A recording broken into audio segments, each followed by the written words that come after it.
A day in my life as a first-time Konyang here in Hong Kong. Hi guys! For today's video, samahan niyo naman ako sa isang napakagandang araw. Maganda ako. Charot! Day off ko nga po pala sa mga araw na ito, kaya wag na kayong magtaka kung nagmamaganda-gandahan tayo.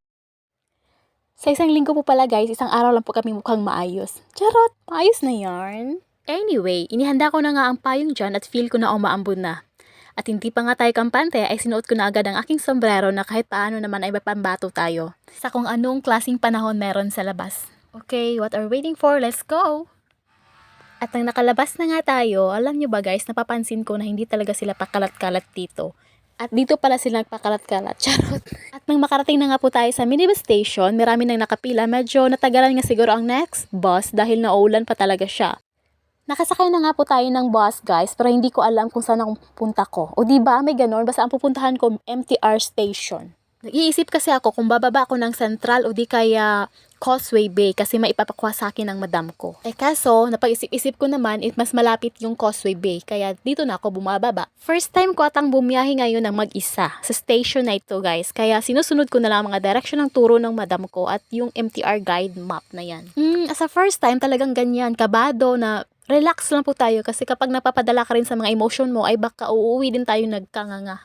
Basta kung alam mo yung pupuntahan mo, alam mo rin magbasa. Okay? Ganun.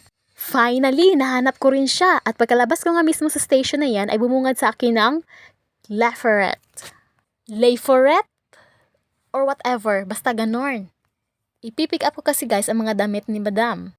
O diba, kahit day off ko ay inutusan pa din ako. But anyways, this is no worries kasi magkasunod na 3 day off po yung meron ako. At mabuti na lang pagdating ko sa shop na ito ay walang katao-tao kaya nakita ko rin agad ang pakay ko.